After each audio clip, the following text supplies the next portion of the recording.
Well, hello once again. I'm really glad you're here to attend and listen to another episode of Unstoppable Mindset. Today we get to interview Catherine Morgan, and I met Catherine through another guest that we had on the podcast some time ago, Ben Baker. And Ben said, you ought to talk to Catherine, and we chatted, and it just seemed like it made good sense to bring Catherine on, and she's got some new news to share with us in the course of the day. But Catherine is an author. She's a speaker. She does a lot of different kinds of things in terms of coaching and teaching, and we'll get to all that. So Catherine, really, I appreciate you being here, and welcome to Unstoppable Mindset. Thank you so much for having me, Michael. It's a pleasure to have you here. Well, let's start like I always like to. I got it from an Alice in Wonderland TV show once at the beginning. So tell us about you growing up and a little bit just about your life and all that, and how you got to where you are, or at least got to somewhere. Sure. Well, I started my early childhood in New York City. Very, very happy city girl. I was there till I was about 10. And then we had a little detour to Blowing Rock, North Carolina, which couldn't have been further from New York City for this girl. It was a little shock to the system. After that, I spent middle school and high school in the middle of New Jersey near Morristown, which was your very typical suburban existence. We walked everywhere. We rode bikes. Everybody had to come home when the Ackermans rang their bell for dinner. We were free range children back then. So it was, sort of the normal American upbringing in the 70s. Okay. So how long were you in Carolina? We were just in Blowing Rock for a year and a half, 2 years. I don't remember. It's kind of a blur. It was lovely. I mean, it's so stunningly beautiful there. But the school system, from going from a private, very, very small private school with 24 kids per grade to 4 classes per grade of 24 kids each, was a little bit of an adjustment for me. You survived, though. Yeah, I came out and I was a good student. I did well in middle school and high school, and I went to Vassar College, which when I was looking at colleges, I applied to a bunch of them, but Vassar was the only school I wanted to go to. And conveniently, they agreed that they wanted to have me. Well, that worked out well. But when you left Blowing Rock, where did you guys go? To Mendham, New Jersey, outside of Morristown, in the middle of the state. Right. So what took you to North Carolina in the first place? A job for one of your parents, or what? Yeah, my mother remarried, and my stepfather was running a factory in just over the Tennessee border, making what was he making? Making men's pants. Ah. And then why New Jersey? Once again, we followed my stepfather's jobs. He got a job in New York, and that was a very commutable city because of how the trains worked. So a lot of people commuted into the city for their work. I must say, from a transportation standpoint, having lived in New Jersey for 6 years, taking the trains into the city most every day, I very much got used to the trains and loved the New Jersey Transit and train systems of New York City. My biggest challenges were getting, oftentimes, from the Westfield train station to home. We used what's called paratransit under the ADA, and it was run by New Jersey Transit, but in separate sort of organization. And at times they were a little bit of a challenge, but mostly it worked out pretty well, and I was able to get to and from the train station without too much grief or difficulty. But getting on the trains and going into the city was always a wonderful thing, because you could go without needing to worry about driving or any of those kinds of things. And I know people who took Amtrak, even from Bucks County in Pennsylvania, and they would just be on the train for a couple of hours, and they formed groups and they worked on the trains, or they just had conversation groups and did other things on the train going to and from the city. So trains are wonderful things. I agree. I find them very relaxing. My system sort of down levels and gets very relaxed on trains. So what did you get your degree in from Vassar? Psychology. Right. Okay. Did you go beyond a bachelor's degree? No, I didn't. I had always intended to go back and get a master's or something, in my 40s. And that just isn't how my life ended up. So I do something that's sort of related, and certainly my interest is very the psychological side of business, but I did not pursue further education.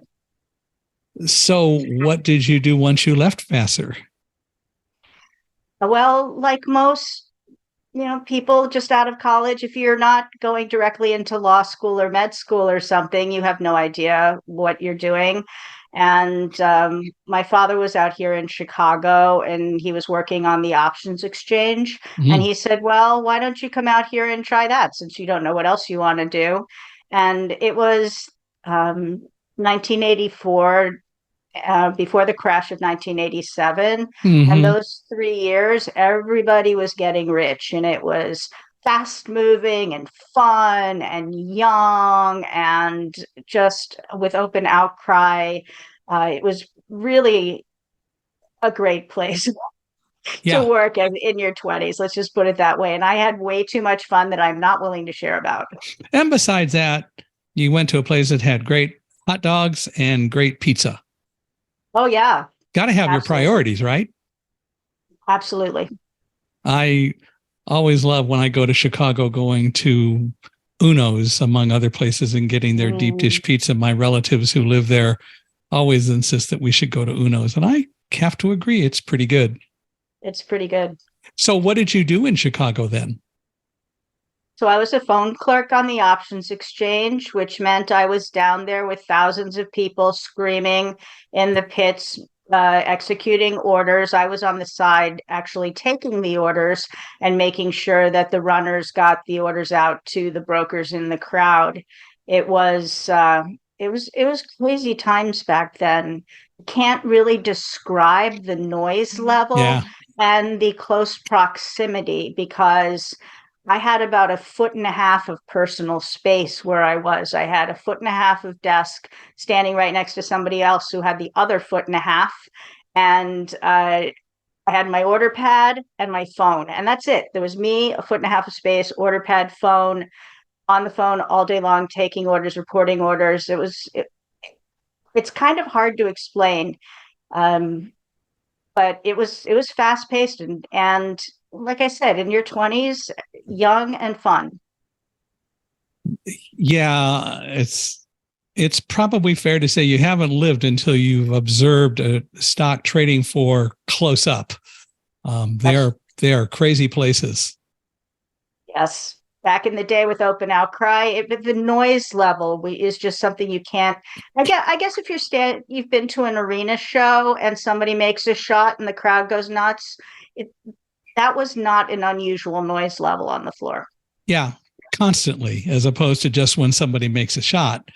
And there's just so much going on and so much activity. And as you said, you're taking orders, and then people have to run them out to the traders, to the brokers, and the people actually on the floor who do the things that they do. And the constant byplay, it's an amazing place to be. It's a pretty incredible environment. Fast. Yeah. It was really fast. So that made an indelible impression on me. Also, you didn't dare make a mistake, because one mistake could cost people incredible sums of money. I know I was in the business of selling the products that people used and attached to their networks to back up data. So we sold the hardware. We were actually at we were out at Solomon Brothers at that time. They existed still in New Jersey and Rutherford. And one of the people was talking to us about backups and the fact that if anything happened at the trading floor in New York, they actually had 2 additional backup sites in Florida, somewhat underground, so hurricanes couldn't get to them. But they said, we don't dare even be down for a second. We would lose millions of dollars a second if we weren't able to stay up all the time. So the pressure had to be, even for you, incredible. Yes, it was. And obviously we're humans and mistakes were made, but they were rectified quickly and you made as few of them as possible. Yeah. And the people who could deal with it and fix whatever needed to be fixed could stay around, and the people who made too many mistakes would be gone quickly. But you still have your hearing, so you survived. Did you have any way to protect your hearing? Did you have a headset or anything? You know what? We didn't really think of that back then. There were some people who were on headsets. I did not. And my hearing is a little wonky. It might have been the rock concerts, though. I can't necessarily blame the trading floor. Okay. Well, so how long did you do that? Almost 5 years. Wow, you did it for quite a while. What caused you to switch? Well, oddly enough, I'm not good at math. I have a really good memory and I'm a really good parrot. So I was an excellent phone clerk, but I was never going to make that jump to the next level because I'm terrible with math.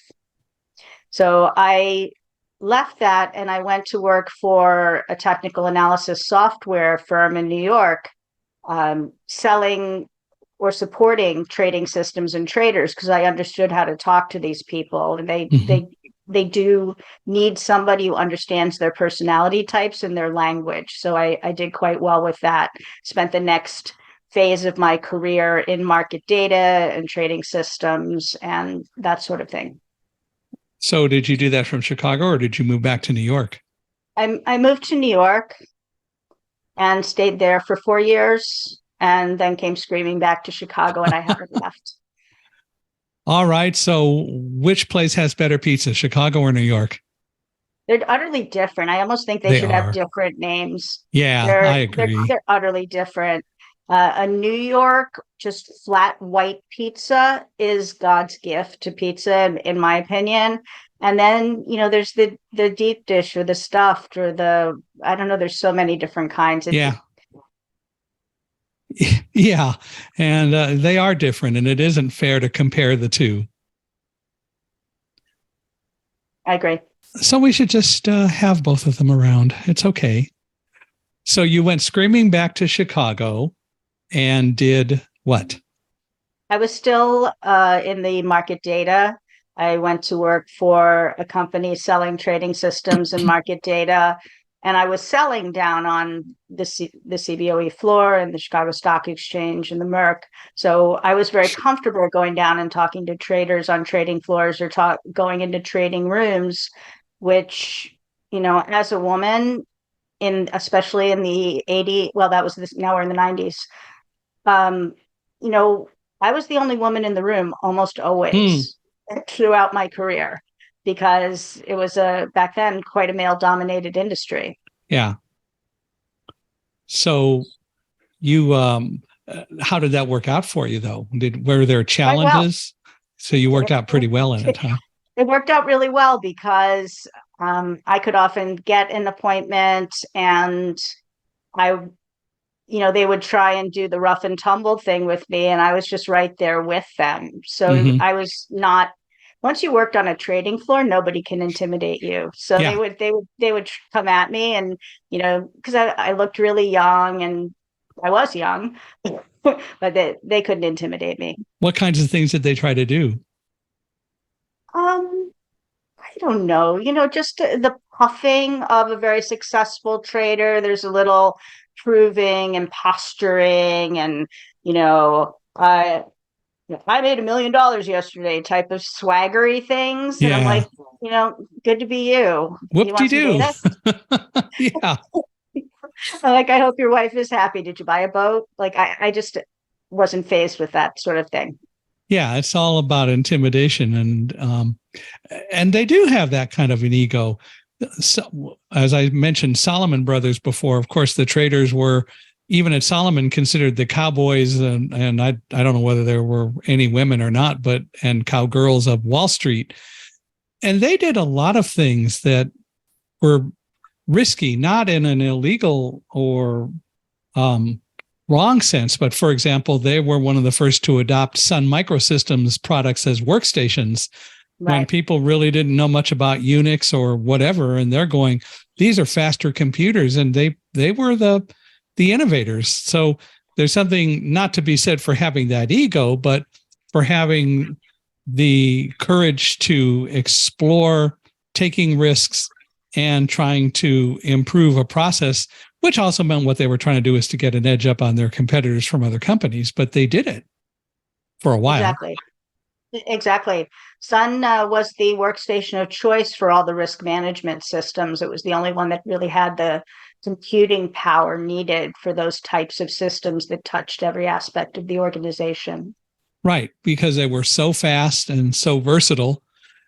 And doing it in Unix gave them an operating system that had a lot of flexibility that they needed. And I remember after September 11th, we were involved with getting Wall Street back up and running because Quantum made the backup products default standard, the ATL libraries and the super digital linear tape products and so on. So we saw a lot of things that people did, including IBM and Sun cannibalizing employees' workstations just to get them over to firms on Wall Street, so that within 6 days they got Wall Street back up and running completely. Oh my gosh, that was a hot mess. We could spend the entire episode on that, but yeah. I remember helping Morgan Stanley, and they actually found a place over in Jersey City. They said they found a floor the size of a football field, and they made that their new trading floor, and they got workstations and everything. And within 36 hours, they had a complete replica of their original trading floor up and running, because we were able to give them the product so that they could restore all of their files, which is, of course, one of the wisdoms of the Security and Exchange Commission. You have to keep data for 7 years. So all they had to do was to go to their site, offsite, get their tapes, bring them in, and get everything set up. And in fact, they were all ready to go when Wall Street opened on the 17th of September, and all went pretty seamlessly. That's incredible.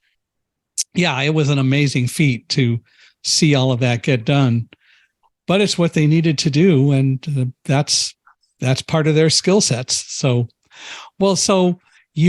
you worked at all of that for a while, and you continued to market, and then what did you do? So you're in the 90s and partway through the 90s. Then I flipped. So I spent about 15 years in financial services doing what we just talked about. And then I went to work for the professional services firms, the consulting firms servicing the financial services vertical. So I worked for KPMG, Arthur Andersen, Deloitte, and working primarily with financial services, but some other industries. So when you say working with financial services, what does that mean? So I would go into one of the major exchanges and help with an operational risk assessment. I would go to, a large bank and look at the order flow process. I would go to, we did a bunch of random projects.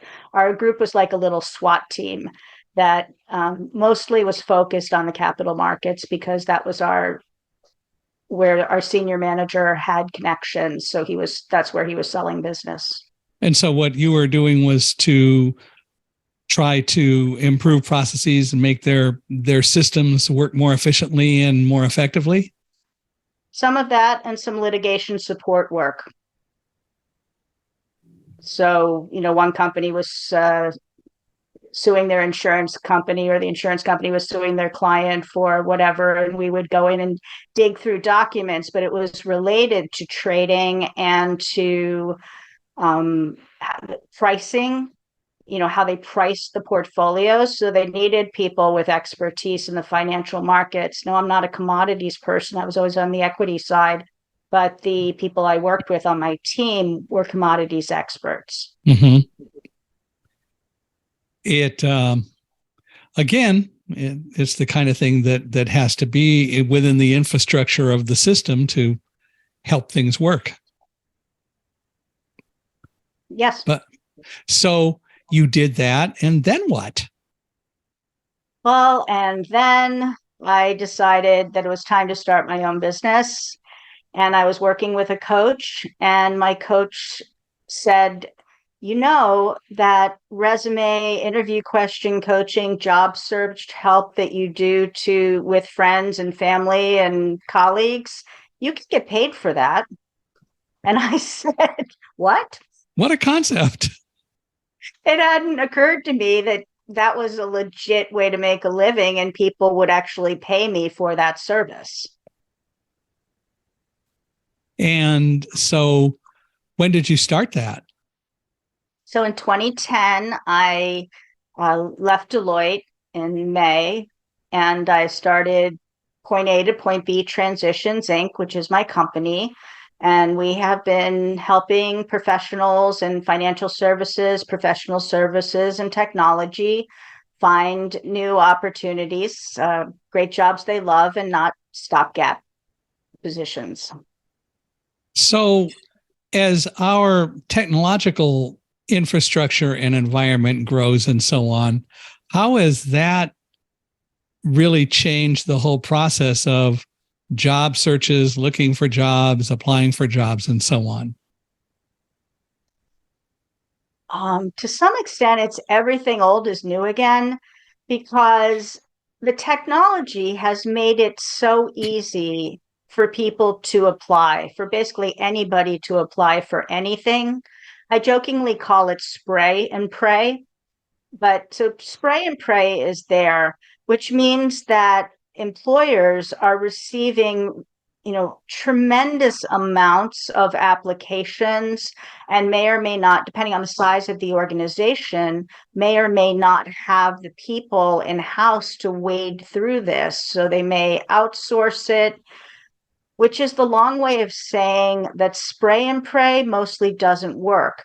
So it might work if you're looking for a similar type of job in a similar industry. That's when the online application process is efficient, but you need to reach out to organizations, you need to reach out to people, you need to get recommended in, you need to set up your profile so you look magnetic for the type of role that you want. There's a lot of additional ways that you can source opportunities or be the one that's chosen, because you have to keep in mind that depending on the size of the organization someone is targeting, they may or may not have the responsibility of posting it publicly. So they may, if they're a small organization who could not deal with the quantity of resumes they receive by posting a job publicly, they may just reach out to their network and say, hey, we're hiring a sales manager. Hey, we're hiring a marketing director. Hey, we're hiring an intern. And good people know good people, and they'll fill it that way. So you have to make sure that you're top of mind for people so that if opportunities are uncovered, somebody thinks of you and sends it your way. So in a sense, the process overall really hasn't changed. That's where I was going with this. Yes, the technology has helped, but the people who are looking to make bigger changes, who are not just round peg, round hole candidates, need to make the extra effort to reach out and find people, touch people, follow companies, interact with companies, do cold outreach. Those are the people who get good results. And the advantage of technology is it makes it easier to reach out. You don't have to put a stamp on an envelope and send it somewhere. Now you can do an email, but you also have to put the appropriate efforts into it to make sure that what you send will be seen. Yes, exactly. You have to make sure that you're relevant to the person that you're reaching out to. So it's not, hey, I have all this experience, da da da. Why should they care? Yeah. Because your reader, like all of us, we're overwhelmed. We have a bunch of people reaching out for things. Why should someone care? Why are you the right candidate? Why are you interested? Are you a great fit for this position? So you always have to make sure you're positioning it for why the other person should care, because they're also busy and they don't know you. So you have to you have to make it seem like you're worth their time. Yeah. It's no different. Job interviews are sales presentations by any standard, by any definition. And so you have to learn to be the best at selling yourself. Otherwise, you're going to be left behind. And that's not a bad thing, because it's all about you looking at yourself and realizing what you can do. But it also means you have to research who you're applying to make sure that you are a good fit. And again, that's not different than it used to be. It's just that now there's so many ways to perhaps make that easier to do if you do it right. Yes, I completely agree with that. But there's a bunch of people who just heard that and went, sales. So Yeah. let me give you a door in so it sounds a little more doable and a little less scary. The way someone who comes to me and says, I don't feel comfortable talking about myself, I'm not um, positioning myself well. And I'll say, well, if you don't do it, nobody's going to do it. Mm-hmm. So it's your job to present yourself as the best candidate. You're giving them the information they need to see that you are highly qualified and a strong candidate. If you do not present them with that information, you are doing them, and subsequently you, a disservice. Yeah. So if I just say you're presenting the information about your skills, why you're excited about the opportunity, why you're going to hit the ground running, why you've done something similar, or you can come up to speed quickly, you need to do that so that they have the information they need to make the right decision that you are the right candidate or not. Right. And I appreciate that a lot of people might go, ick sales. The problem is that the sales industry oftentimes hasn't done the right thing to teach people what sales is all about, because real salespeople, good salespeople, and I come from a sales background, real people do all the kinds of preparations that you're talking about, but also the better salespeople know that ultimately they're teachers and advisors and counselors, and they look for what the customer, if you will, or in this case, the person looking at job applications need, and then have to make the decision about how and if they can make a presentation that will work. And it's also important, and I've done it on a number of occasions in selling products, you have to look at, will my product work? Will my product do what the customer needs? Because if it won't, I'll be doing everyone more of a disservice by trying to convince them to buy something that won't work. So again, I take a different view of sales than probably a lot of people do, but it still is the real right way to do it. I completely agree. And an unhappy customer is burdensome to the organization and a reputation risk. Yeah. And people will hear about it if you do that kind of thing, no matter who you are. Because even though there's a lot of technology and there are a lot of people out there looking for applicants, ultimately in any given industry, the network is relatively small and people will hear about it if you don't do it right. That was my experience. The Chicago trading community is very small. If I was up there misrepresenting our data, I would have big problems. I know, as a person who happens to be blind, the other factor that we oftentimes see is, though, the prejudice that exists on the part of people looking for employees or people to fill jobs. Oh, you're blind. You can't possibly do that. How are you going to get to work? And today we still see that kind of thing. But it used to be that it was probably even worse. And I know that oftentimes I would debate, do I say I'm even blind in a cover letter to go with a resume? Because if I didn't say I was blind, I might get a call back. The odds would be about the same as for anyone else. But if I did say it, I could probably be pretty much guaranteed I wouldn't even get a response. And there are so many ways to still do that today.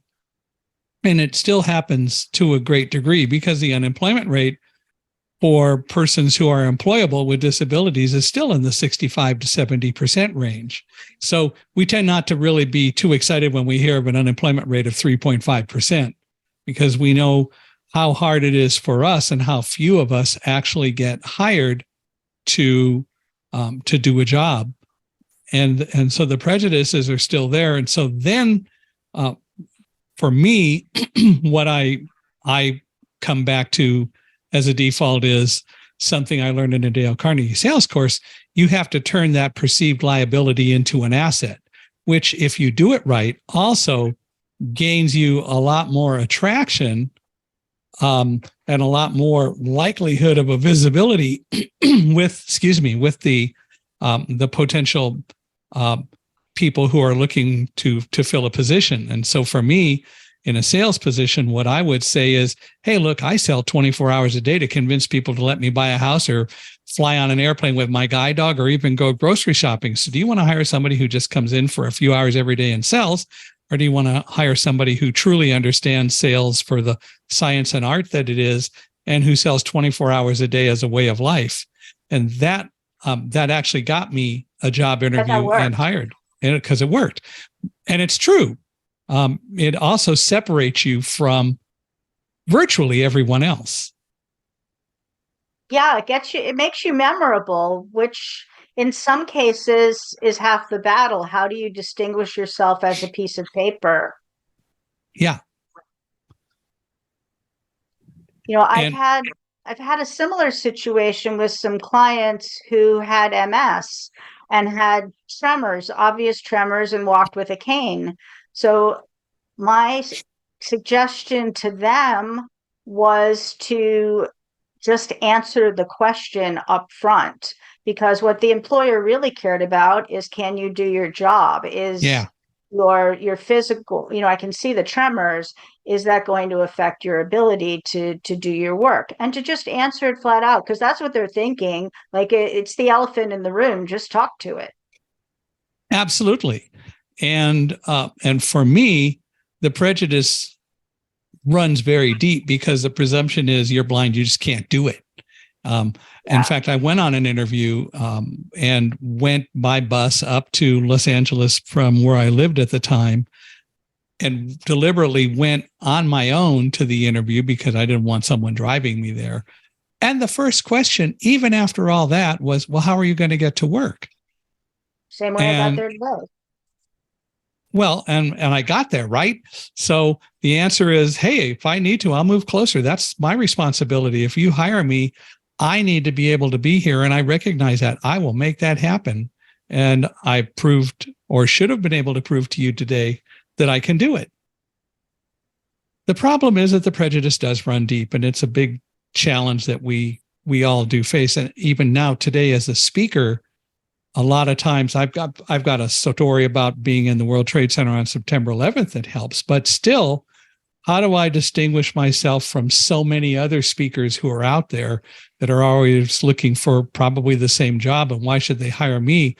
I was very fortunate about a month ago to read about someone who heard me speak in 2014 at an event in Nevada, an event on safety preparedness and emergency preparedness and management. And just this January, he wrote an article specifically about that event, talking about how much he remembered and how much he valued what he heard that day from my presentation. What an amazing kind of thing. How often are you going to hear from somebody who heard a speech 9 years before and remembers it?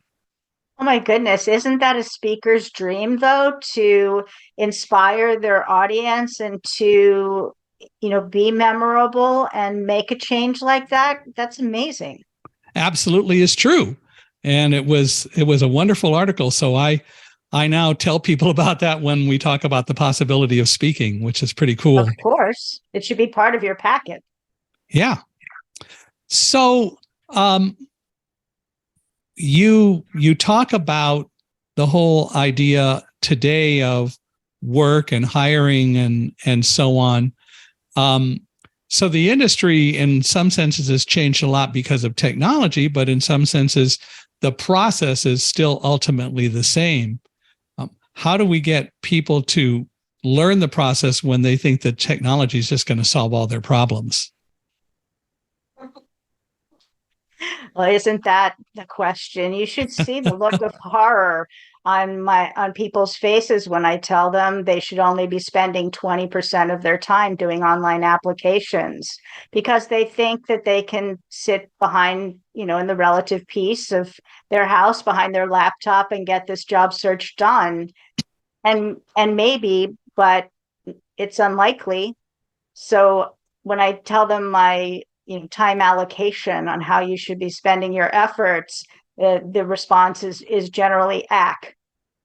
Yeah. But still, it's what they have to do.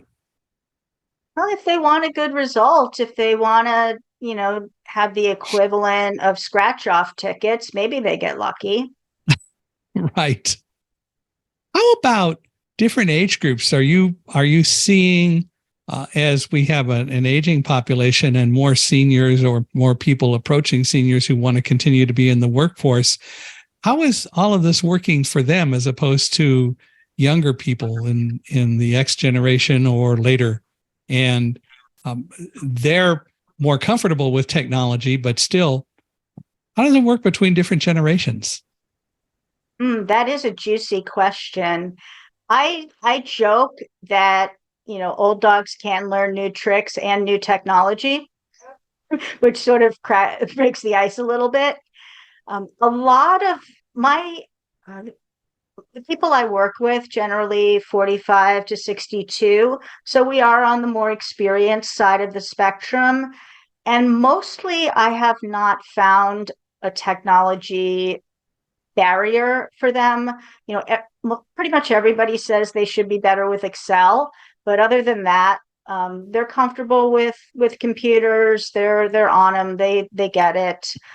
Um, that may not be the perception of younger workers. They may need to go in and prove that, or specifically talk to it, because to your point, it is a bias. But the types of clients who are drawn to my work because of the industries I serve don't tend to have that issue. But I recommend that people talk to it. If they're really good with data analysis, or if they know any types of coding, or whatever software, CRM systems, anything that they're mention it, to just poke that balloon right there, like that's not in the room anymore. I think that ageism mostly isn't, and a lot of times it's self-inflicted, which generally galvanizes a room when I say that. Tell me more about that, though, if you would, please. I will. Well, most of the people I work with are white collar professionals who have a lot of job function expertise or industry experience. And I try to tell them that having more experience doesn't make you less valuable. So, is there ageism in the workplace? Some. If you want to get into Google or Facebook or one of the young, sexy tech companies, yeah, maybe it's a problem. Other companies, no, it's not. The the real issue when you sort of pull it apart is it an age issue or a wage issue? Meaning, is your 10, 15, 20 years of experience worth 20, 50, 100 grand more to the employer? Now, if a more junior person could adequately perform that job function. It is not ageism. It is a money question. And if you were the hiring manager, you would make the same decision. So the trick is to apply for jobs for which your experience is important, your negotiation skills, your judgment, your years of industry expertise, your having watched multiple market cycles. There, apply for the jobs where you're not competing against very junior resources, because that's usually what's going on. And everybody's, it's ageism. They didn't pick me. It's ageism. No, it wasn't. It was a money question, and it's a junior role. Don't call it what it is. Or you have to work to find a way to, well, one of two things: justify a higher salary because of your experience, or recognize that you may not get as much money as you would like, but as you said, that's the amount of money that the job will pay. Yes, and people who switch industries, for example, financial services and technology tends to pay better than other industries. So we have a very honest conversation that should they want to switch industries, they are likely going to have to take a pay cut. Once again, not ageism.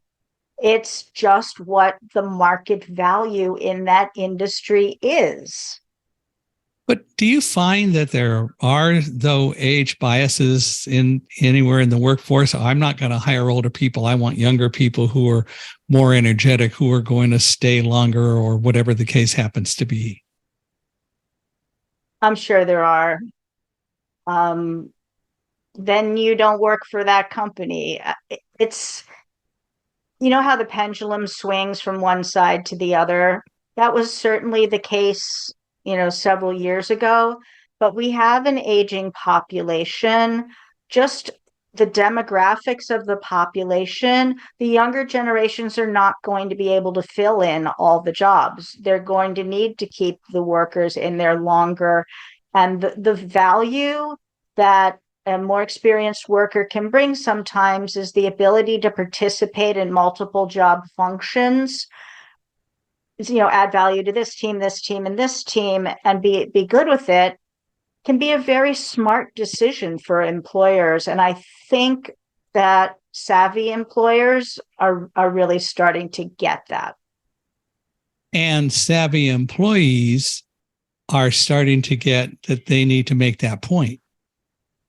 Exactly. I joke, because that's who I am, that you need to be applying for positions where the gray hair of experience is valuable.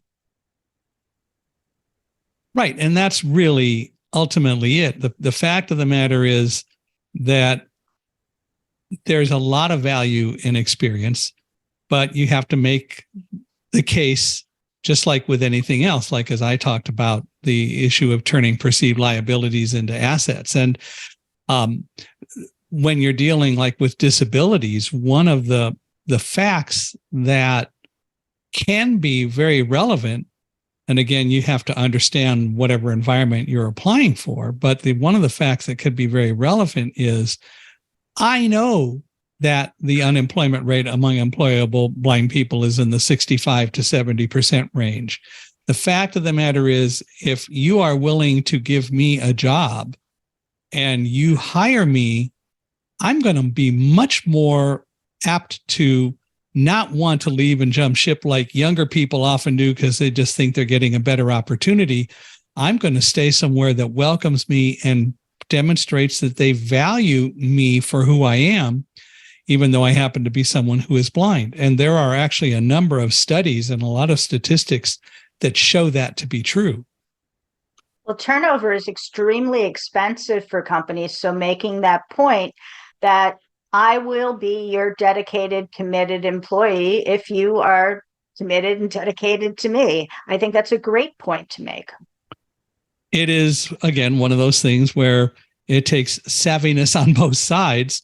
And some employers, as you say, do get it. And I think more and more people will perceive that over time.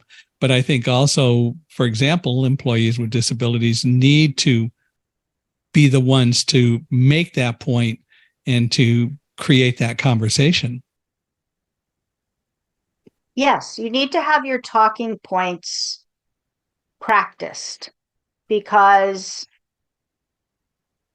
we're not used to having those conversations. Like I honestly think, Michael, that you are the first blind person that I know. I know Uh-huh. people who have, lost major portions of their eyesight, and I'm actually working with a client who's sort of navigating through that now. But I don't know anybody who was born blind. So for you. Well, and the issue is that even if you have some eyesight, if you're low vision, and I use that as opposed to what most people use, visually impaired, because I don't regard myself as impaired and I don't want to be equated to eyesight. And visually, I'm not different because I just happen to be blind. So low vision or blind, it's like deaf or hard of hearing as opposed to deaf and hearing impaired. Hard of hearing is a much more appropriate term that's become accepted, and we haven't done that yet with eyesight. But low vision people will oftentimes find, if they look at it, that if they learn some of the techniques that totally blind people use, and if they accept their low vision nature and use that as an advantage, they can be very valuable employees wherever they go.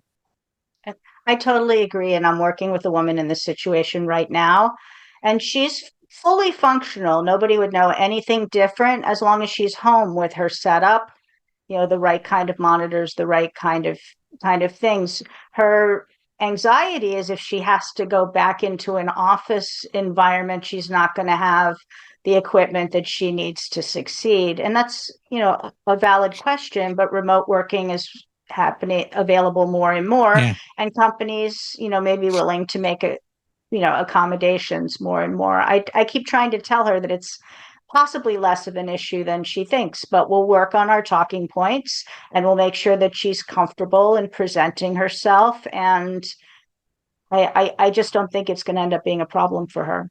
Well, it doesn't need to be. Even if she wants to go, or if she's willing to go back into an office environment and needs certain kinds of equipment, the reality is there are a lot of ways to get that. One, state rehabilitation agencies are tasked with making people employable and can help purchase equipment. Two, and I think philosophically even more important, whether it always can be used, is why should the cost of business be any different conceptually for bringing a person with low vision into the employment environment? Why should that cost of business be any less or any different than what you do for sighted people by giving them computer monitors, computers, coffee machines, electric lights so that they can see how to walk around? The fact of the matter is that, in reality, so a person needs a magnifier or a closed circuit television type device. But it's too new for her. It's still very raw, but she'll be fine. Yeah, but all of that is true. But there are places and ways to get the funding. The fact is that under the Americans with Disabilities Act, it is appropriate to explore with companies providing alternatives to what most workers use. And it should be part of the cost of doing business.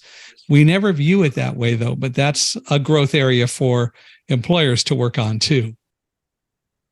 I'm hoping that that's changing. I'm hoping that we're going to augment what is quote unquote normal. And, with neurodiversity and people with disabilities, it's my hope. Yeah, it is a process, and it's new for her because she's not used to operating in a different environment or with different tools and with a different mindset. But that is still now part of her life. And here's the other part, and I don't know anything about what causes her eye condition, but she may lose the rest of that eyesight. And then she's going to have to learn all over again, which is another reason that I talk about the fact that this is the time people should learn the techniques of what blind people use, because the odds are If she started to lose eyesight, she's going to lose the rest of it. And then you go through another psychological crisis again, unless you deal with it sooner rather than later. Maybe at some point I can ask you to give some of your hard-won knowledge to her. She's a very nice woman. Sure. We can talk about that without doing it on the podcast, so nobody else needs to hear. But we could certainly do that. But the reality is that eyesight or lack of eyesight isn't the problem on either side. It's attitude, it's philosophy, it's our perceptions and misconceptions that create most of the problems. I agree. Which is always a different issue. So, we talk about working and so on, and this reminds me of a situation just recently. I did another podcast interview with someone, and we were talking about work. And specifically, we were talking about work in the United States as opposed to work in other countries, where in other countries, this person said it would appear that people aren't so focused on just working, that they appreciate relaxation, they appreciate time away from work. And in the United States, it's all about just working and earning money. And that has to be an extremely stressful thing. It is an extremely stressful thing. And perhaps you're referring to Europe when you're talking about. Well, among other places, yeah, it was. She happened to be referring to Europe. She actually originally lived in the Soviet Union. And another observation she made is that when the Soviet Union fell, people were presented with a crisis that now they had to make choices for themselves, whereas within the Soviet Union, they didn't have the opportunity to choose anything for themselves, which created another crisis. But she was observing with Europe and a number of other places, but primarily I think she was referring to Europe. Yeah, well, this American hard work ethic, I think, has come back to bite us. Hard work is good. I am pro hard work. But the badge of busyness or overworking as a status symbol is a big problem right now in the United States, as witnessed the rise of just stress, anxiety, depression, autoimmune diseases. Just, it's not working for us anymore. We need to respect the fact that we are humans and we need to recharge. We're not just people who work. We have personal lives and family and hobbies and other things that we should do. We have a big problem here, and we need to reorient how we think about the place work has in our lives. One survey I saw said 65% of people felt that the pandemic, meaning 2020 and 2021, made them stop and rethink the place that work has in their lives. And going forward, a lot of people are recreating something different. They're willing to work, they want to work, but they also want to see their kids. They also want to spend time with their partner. They also want to be able to cook dinner and work out. So you think we'll see that pendulum kind of switch a little bit? I think we have. I think that's a big part of what caused the Great Resignation and the Great Reshuffling in 2022. How about employers? Are they recognizing the value of doing that? I mean, like, as I understand it, in France, for example, in August, people basically are supposed to take a month off. And other countries over there do these kinds of things. Are we going to get to the point where we'll more value the idea of, as employers, having people be able to take more time off, or I think this is something that we're starting to see a little bit, being able to work more remotely, which gives us some of that opportunity? Yeah, smart remote working as opposed to never fully disconnecting. We need to make a distinction between the two of those, because I'm all about remote work. But what that can mean is that you feel like you're on 24/7. So if you're replying to emails at 2 a.m., this remote work thing isn't working in your favor. But your point was around taking time off. And I think employers who want people to stay and to not have to replace and retrain workers will need to adopt that to keep their highest performers, because the highest performers can go anywhere and they're going to stay at organizations that support, a more robust work-life balance. Do you think in our environment, there is room for both sides, employers and employees, to recognize that although one needs to earn a living, money isn't everything, and there are other qualities such as working remotely or having more time off or having ways for people to relax? Do you think that there is room for us to recognize that that kind of thing is relevant too, and it isn't all just about money? Well, how about if I was able to tie unplugging, rejuvenating, resting, recreating to money? Meaning, if we don't have time and white space to clear our brain, great ideas don't come. Creative innovation doesn't come. Now, what makes companies money these days is innovative ideas. Well, if people are just on the hamster wheel, hamster, hamster, hamster, treadmill, treadmill, treadmill, they are not getting their best ideas. They're not thinking about different ways to change processes, to leverage technology, to scale, to come up with the next iPhone or whatever. So I think if we can somehow slip the idea into the C-suite, that if you let your employees rest and play, they're going to be more productive and come up with more innovative and creative ideas, maybe we make it work. Do you think we're seeing some of that, or that we will see some or more of that? We're seeing it in lip service for sure. Yeah. You're starting to see website copy that talks about wanting employees to have work-life balance. I have a former client who's working at an ad agency, that's an industry that's notorious for beating up their people.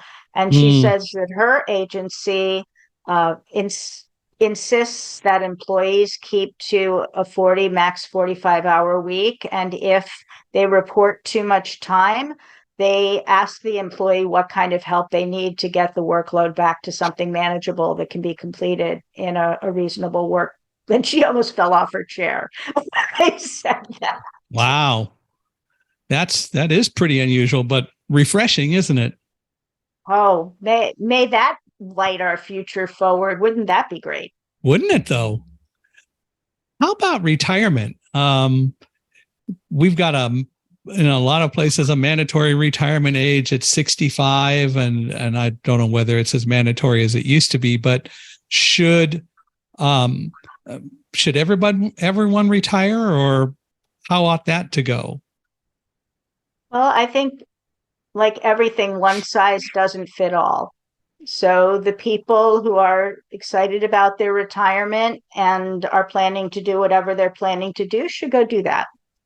But retirement for a lot of people is not a great idea. Example, somebody whose identity is very much tied to their work and their position or their title or their, if you're a doctor, if you're a lawyer, you're known as Dr. So-and-so, you're known as so-and-so the lawyer. If you no longer have that in your life, you can feel untethered and lose your identity and or be bored out of your mind or sink into clinical depression fairly quickly. So if you loved your work and you were energized by it and it's a big chunk of your identity, a traditional retirement can be adverse for you. Like I don't recommend it, but there may be a balance to be struck once again. Maybe you don't want to be working full time. My cousin was a doctor, a pediatrician her whole career, and now she's working 2.5 days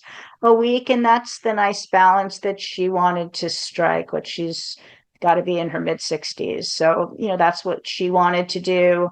My grandmother sold real estate until she was 87. She said it kept her young and out of doctors' offices. All her friends were rich and didn't have to work, and she said they spent all their time going to doctors. So there's something to be said, if you're that type of person and you like what you're doing, you might want to keep doing it. Of course, there is the other side of it, which is maybe some people should retire for one reason or another. Absolutely. I don't think there's one prescription that's going to work for everybody. I have a couple friends who are like, I am never retiring, and another couple friends who are really looking forward to it. And they have, specific plans for travel or grandchildren or mentoring or teaching or, whatever. It's great. But I don't think we can prescribe, okay, you're 65, your value in the marketplace just ran out. No, you're likely it didn't. Now, someone who has a physical job, if they're lifting heavy cabinets and stuff, yeah, you might have to adjust and maybe be the project manager or the foreman or something.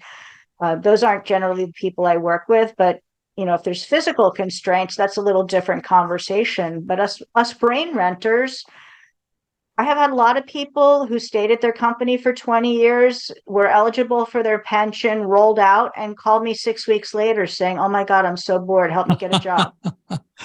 I have a nephew who worked for Kaiser Permanente for, oh my gosh, well, more than 30 years, and retired in 2021 or 2020.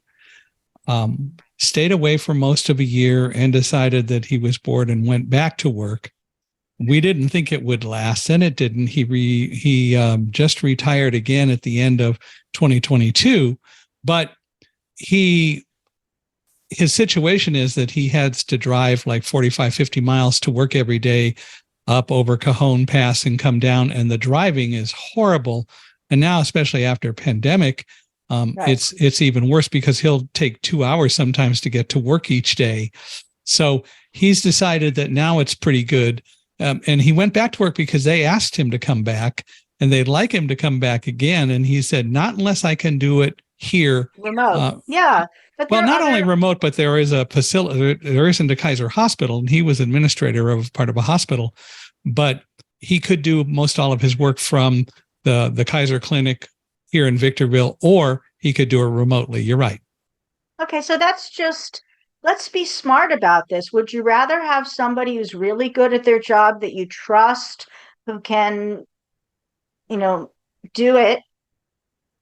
I don't know. Companies are going to have to get a little smarter about who really needs to be in the office, who wants to be in the office, because some people are natural extroverts and they're dying to go back to work. Mm-hmm. And then there's some people like me who are super happy to be working remotely and always have been.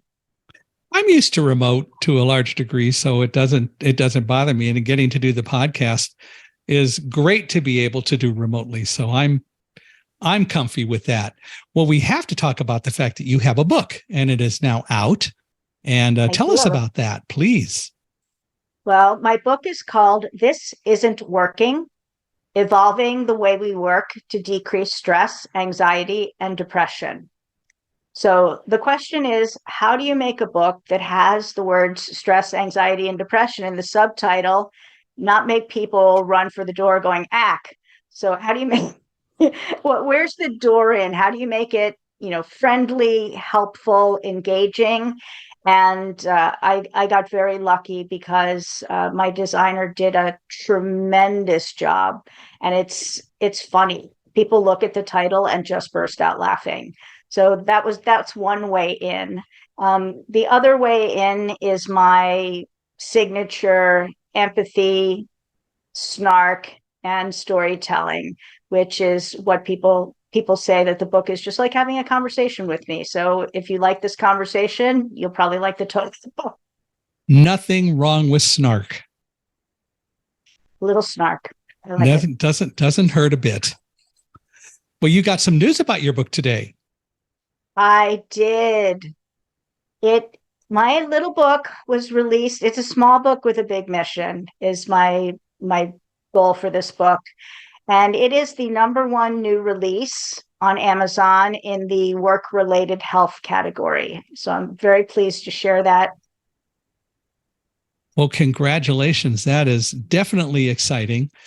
And if people want to reach out to you or get your book or just talk to you and learn more about what you do and maybe seek assistance or whatever, how do they do that? Best way to find me and interact with me is on LinkedIn. So I'm actively posting there, and reach out, connect, follow me.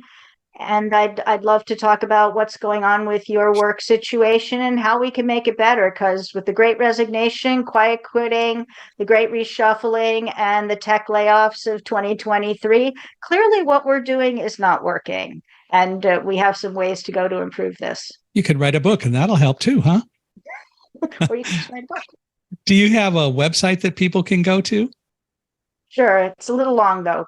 Point A to point B, transitions.com. Point A to point, the number 2 or TO? No, point A, TO, point B, transitions.com. .com. Well, that's easy to remember.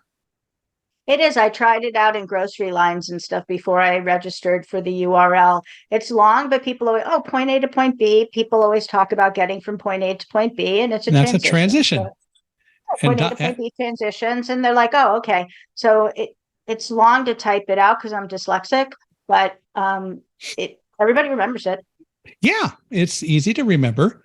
And of course, .com, we do have some clue about that, so that works out well. Yeah.